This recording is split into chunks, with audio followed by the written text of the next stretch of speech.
नमस्कार दोस्तों, welcome back. आप देख रहे हैं कॉफी विद सुबीर जैन। दोस्तों, आपको मालूम है सोनिया गांधी पुत्र प्रेम में इतनी पागल हो चुकी है कि पप्पू को भी प्रधानमंत्री बनाने के लिए पैसा पानी की तरह बहा रही है। और ये काम आज से नहीं चल रहा, ये बहुत पहले से चल रहा है। 2014 से पहले ही सोनिया गांधी ने इतने लूट के पैसे इसने पानी की तरफ बहाए हैं। मैं आपको आज में जो कर रही है वो भी बताऊंगा।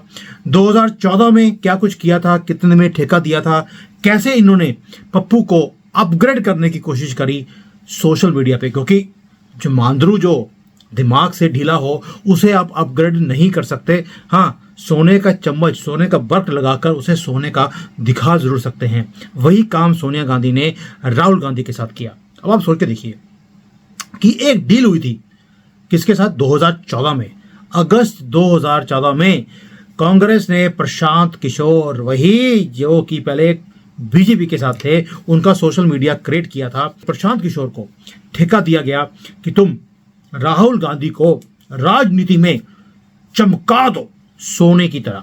और प्रशांत किशोर ने 350 करोड़ रुपए मांगे थे, जिसमें वो राहुल गांधी को राजनीति का बिल्कुल सूरज बना देने का उसने कॉन्ट्रैक्ट साइन किया।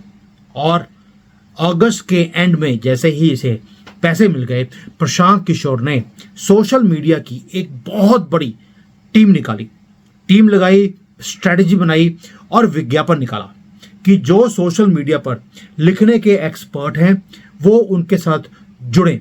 और करीब 60,000 लोगों ने इसके साथ ज्वाइन किया। लिस्ट बनाई गई 60,000 पीपल। ये 350 करोड़ रुपया प्रशांत किशोर अपने घर में लेके जाने वाला नहीं था। इस टीम को पेमेंट मिलनी थी। और मीटिंग्स होती हैं मुंबई के अंदर, बनारस के अंदर, और 5,000 लोग जो हैं वो छांटे जाते हैं इस 60,000 लोगों में से। और आईटी सेल बनाया जाता है जो दिन रात कांग्रेस की फेवर में पोस्टिंग करते थे मोदी जी के खिलाफ। बार बार वही 2002 में क्या हुआ, कैसे आपने मोमिन्स की पिछवाड़े में डंडे मारे गुजरात के अंदर, यही बातें बार बार बोली जाती थी, ये दिखाने के लिए कि मोदी जी कैसे मुसलमानों के खिलाफ हैं। और जो सेकुलर है, बिल्कुल जिसे मुस्लिम लीग भी सेकुलर दिखती है, वो राहुल गांधी ही है। अब आपको मालूम है कि एक अखबार और होता था, द वायर, उसने भी बड़े आर्टिकल्स लिखे। जैसे अमित शाह का बेटा है जो आजकल आईपीएल के अंदर भी है, या हमारा बीसीसीआई का हेड है, या कुछ भी है, उसकी इनकम 300% कैसे इंक्रीज हो गई। आपको मालूम है कि बड़ी चर्चा हुई थी अमित शाह के बेटे के लिए। लेकिन द वायर ने उसके बाद जो है माफ़ी भी मांगी कोर्ट में जाकर कि हमने ये गलत रिपोर्ट छापी थी, और जुर्माना भी भरा। लेकिन इन सबको फर्क नहीं पड़ता। यानी कि प्रशांत किशोर ने एक स्ट्रेटजी बनाई।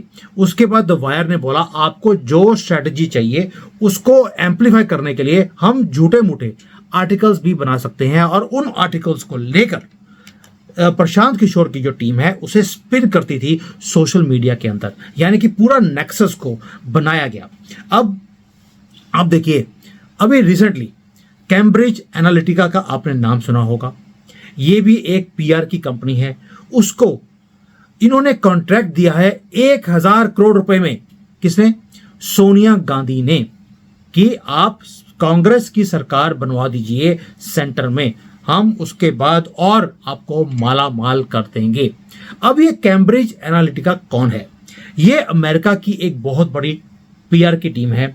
ट्रंप के लिए भी प्रचार इन्होंने ही किया था, और कांग्रेस ने इसी बेस पर इसे एम्प्लॉय कर लिया 1,000 करोड़ रुपए में, कि राहुल गांधी के लिए आप प्रचार कीजिए और इसे प्रधानमंत्री बना दीजिए। अब आते हैं दोबारा से प्रशांत किशोर के ऊपर। प्रशांत किशोर ने कांग्रेस का साथ क्यों छोड़ दिया? इसलिए छोड़ दिया क्योंकि उसकी बात कोई सुनता ही नहीं था। लेकिन जब उन्होंने छोड़ा, आईटी सेल जो बना हुआ था वो छोड़कर चले गए कांग्रेस के लिए। और इसी आईटी सेल ने हर वक्त जो है एक ही काम किया, मोदी जी के खिलाफ पोस्टिंग्स करने का। उसमें घी का काम किया यही एनालिटिकल ने, प्लस हमारे मीडिया ने, प्लस चाइना से फंडिंग ने। और जितने लोग हैं उन्हें जितनी ज़्यादा आप गालियां निकालते हैं मोदी जी को, उतने ज़्यादा आपको सैलरी मिलती है कांग्रेस के अंदर। 20,000 से नौकरी शुरू होती है कांग्रेस के आईटी सेल में और ये लाखों रुपए तक पहुंच जाती है। जैसे राजदीप सरदेसाई है, उसे तो पिद्दी का बिस्किट भी खाने को मिलता है। तो आप समझ सकते हैं कि वहां पर जितनी ज़्यादा गालियां निकालने वाला आदमी होगा उतना ही आपको ऊंची पोस्ट मिलेगी। प्लस उन्हें ट्रेनिंग भी दी जाती है कि अगर आप लाइव डिबेट में जाते हैं टीवी के ऊपर, वहां पर जाकर आपने क्वेश्चंस को कैसे रिप्लाई करना है, कैसे अपनी पार्टी को यानी कि पप्पू को कैसे डिफेंड करना है। उसमें आपने देखा है कि कुप्रिया हो, अभी कुप्रिया को साइड पे कर दिया तो एक और नई कुप्रिया आ गई है जो कि राहुल गांधी के बहुत करीब है और राहुल गांधी ने इंडिकेशन भी दे दिया कि शादी जल्दी ही करनी पड़ेगी, यानी कि पप्पू को पप्पी मिलने वाली है। अब आप बात करते हैं कि जो ये सारी टीम है इन्हें किया क्या जाता है। इन्हें बोला जाता है कि हर विषय को कैसे हैंडल करना है, कैसे स्पिन करना है और कैसे किसी चीज को आपने छुपाना है जो कांग्रेस की फॉल्ट लाइंस हैं। और ये रात दिन अपनी तनख्वाह बढ़ाने के चक्कर में सोशल मीडिया पर लगे हुए रहते हैं कि कैसे हमने अपनी पार्टी को डिफेंड करके दूसरे के ऊपर जो है गंद डालना है, क्योंकि गंदगी फैमिली गंद ही डाल सकती है। और ये जो पूरी टीम है इसके ऊपर हजारों करोड़ों रुपए बहाए जा रहे हैं। किसकी तरफ से? कांग्रेस की तरफ से, ताकि पप्पू को प्रधानमंत्री का एक ऐसा रूप दिखाया जाए जिसकी कोई तुलना ही नहीं है। मोदी जी तो उसके सामने खड़े भी हो नहीं सकते। अब मैं दोबारा आता हूं द वायर पर। द वायर जैसी जो एक पेपर है या उन्होंने अपनी वेबसाइट बनाई हुई है, वहां पर वो क्या करते हैं, वो धक्का लगाते हैं, एक ब्लॉग बनाएंगे, झूठा मूठा ब्लॉग होगा, कोई तर्क नहीं होगा और वहां पर वो जो न्यूज़ है उसके ऊपर लिंक बनाएंगे, उसका एक हैशटैग बनाएंगे और यही वो न्यूज़ है जो सोशल मीडिया की जो आईटी सेल है वो उठाती है और उसे वायरल करती है। कैम्ब्रिज जो एनालिटिका है इसने भी 2 कदम आगे बढ़कर इसी फॉर्मूले को आजमाया और उन्होंने इसको यूज करना शुरू कर दिया।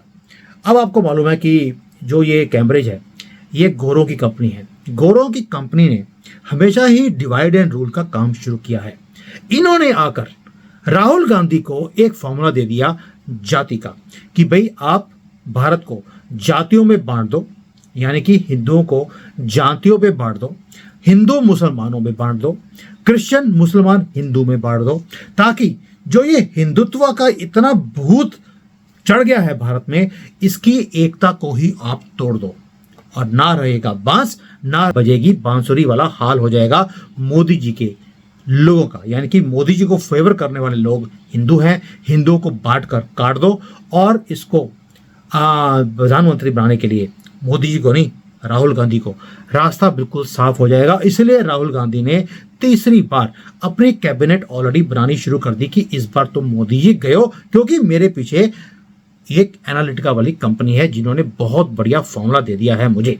अब देखिए कि ये जो सारी टीम है, बेशक को प्रशांत किशोर के 350 करोड़ रुपए लगे हों या ये एनालिटिका है इसको 1000 करोड़ रुपए दी जा रहे हैं, प्लस सोशल मीडिया की जो टीम है उसके ऊपर हजारों करोड़ रुपए बहाए जा रहे हैं पूरे सोशल मीडिया में भरने के लिए, राहुल गांधी को प्रधानमंत्री बनाने के लिए। दैट मींस सोशल मीडिया के ऊपर राहुल गांधी ऑलरेडी प्रधानमंत्री बन चुके हैं। अब इस गेम को समझिए कि ये कहां से आते हैं ये सारे फॉर्मूले, ये फोटोशॉप, ये नफरत फैलाने वाले जो टैग बनाए जाते हैं मीडिया की तरफ से, कांग्रेस की तरफ से, कांग्रेस के हैंडल की तरफ से। ये दोस्तों ये सारा जो काम है ये चीज़ों को वायरल करने का, ये सारा पीछे काम होता है स्ट्रेटजी के खिलाफ, स्ट्रेटजी के साथ प्लस पैसा चलता है सोशल मीडिया पे चीज़ों को वायरल करने के लिए। अब आप सोच के देखिए कि मोदी जी का कोई भी बयान होता है उसको ये कैसे तोड़ मरोड़ के गलत सिद्ध करके उसे लिंक बनाते हैं न्यूज़ चैनल वाले और उसके बाद उसे वायरल करती है ये आईटी की जो पूरी टीम है।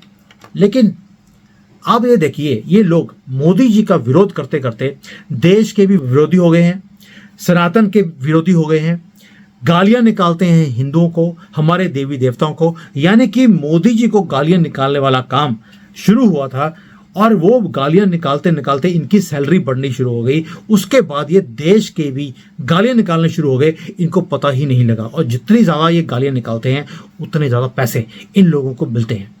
अब आप वो एक और देखिए कि जो IT सेल है वहां पे जितना बड़ा बदतमीज होगा, जो इनके प्रवक्ता आते हैं टीवी पे, वो जितने बड़े बदतमीज होंगे उतनी ज्यादा उन्हें वाहवाही मिलती है कांग्रेस के टाइम पर, क्योंकि राहुल गांधी खुद एक बदतमीज है तो उसे बदतमीज ही अच्छे लगते हैं। मैं तभी बोलता हूं पप्पू को फॉलो करने वाले भी पप्पू ही हो सकते हैं, इंसान नहीं हो सकते। तभी आपको मोमिन ही ज्यादातर दिखते हैं इस पप्पू को फॉलो करते हुए, क्योंकि वो तो 1400 सालों से पप्पू ही बने रहे, क्योंकि उनका खलीफा भी गधे पर ही आया था। तो गधे ही क्रिएट कर सकता है, तो गधे बेवकूफी होते हैं, वो आपको समझ आ गया होगा। अब आप सोच के देखिए कि ये जो सारा खेल है जो मैंने समझाया आपको, हजारों करोड़ रुपए कैसे लगाए जा रहे हैं और कैसे सारी हदें पार की जा रही हैं एक बंदे के नफरत के कारण, और उसे फिर स्पिन किया जाता है मीडिया के थ्रू।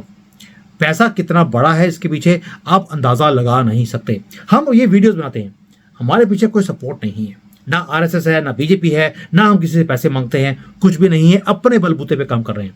क्यों? हमें देश से मतलब है। इन्हें ये हमें बोलते हैं अंधभगत। और भाई अगर हमें आप अंधभगत बोलते हो तो पप्पू को फॉलो करने वाले पप्पू को वो अंधभगत नहीं है क्या, जो देश के खिलाफ, हिंदुओं के खिलाफ, सनातन के खिलाफ सिर्फ इसलिए पड़ा हुआ है क्योंकि एक प्रशांत किशोर ने, ये कैम्ब्रिज की एनालिटिका ने इन्हें एक फॉर्मूला दे दिया डिवाइड एंड रूल का, और जो देशद्रोही हैं उनके साथ मिलकर ये स्ट्रेटेजीज बनाते हैं देश को तोड़ने के लिए। क्या वो लोग जो पप्पू को अभी भी फॉलो करते हैं वो अंधभगत नहीं है? भाई उनकी, पप्पू की अंधभक्ति करने से तो मोदी की अंधभक्ति करना मुझे स्वीकार है। आपको किसकी भक्ति करनी है, देश की या पप्पू की? ये आप डिसाइड कीजिए। और उसका रीजन है क्योंकि मेरा ब्रेन वॉश अभी तक पप्पू की टीम की तरफ से नहीं हुआ है। उन्होंने अप्रोच भी किया है हमें कि भाई आप मोदी जी की फेवर की वीडियोस बनाने की बजाय आप राहुल गांधी की फेवर की वीडियोस बनाइए। और भाई जब हम देश की फेवर की वीडियोस बनाते हैं कोई पैसा नहीं देता, लेकिन राहुल गांधी की फेवर में वीडियोस बनाने के लिए हमें पैसे भी ऑफर किए जाते हैं। लेकिन ये समझ जाना बिकने वाला नहीं है, इसलिए हमें देश प्यारा है। और ये जो सारी स्ट्रैटेजीज हैं इनका पर्दाफाश भी हम हर रोज करते रहेंगे ताकि कहीं हम अपने देश को लूज ना कर दें। उसका रीजन है जो हमारे हिंदू हैं या तो बेवकूफ़ हैं, मुझे अब तक समझ नहीं आया कि हिंदू बेवकूफ़ होता है, लालची होता है, या उसे अपने देश से प्यार ही नहीं है। वो आज भी कांग्रेस की वाहवाही करता रहता है। वो भी मेरे दोस्त हैं जो लुधियाना में है, मेरे कॉलेज में पढ़े हुए हैं, विमल है, राजेश है, वो मुझे रोज एक ही बात बोलेंगे कि अभी भी हिंदू जो है कांग्रेस की फेवर की बात करता है, कांग्रेस को सपोर्ट करता है। मैंने बोला यार अब पप्पुओं का मेरे पास कोई इलाज नहीं है, इनको अपने हाल पर छोड़ दीजिए। मुझे तो कभी मन करता है कि ये देश कांग्रेस के हाथों में एक बार आ जाना चाहिए, ताकि 5 साल में ये तो मारे जाएंगे और इनकी बीवी बेटियां हलाला करती फिरेंगी मोहल्लों में, तभी इनको अकल आएगी। एनीवेज मैं ऐसी कोई भी, देखो प्रार्थना मैं कर नहीं सकता इस चीज़ के लिए, दुआ मैं करना नहीं चाहता हूँ, इसलिए इनको इन्हीं के हाल पे छोड़ देते हैं। हम जो सनातनी लगे हुए हैं अपने भारत को बचाने के लिए, इन स्ट्रैटेजीज के खिलाफ हम अपने काम पे लगे रहें और देखते हैं कि कैसे ऊंट करवट बैठता है इस इलेक्शंस के बाद। जय हिंद, वंदे मातरम एंड जय Shri Ram from China. Hi there. If you liked the video, please don't forget to smash the like button, subscribe to our channel, and activate the bell icon so that you receive all notifications whenever we upload a new video. Thanks for watching.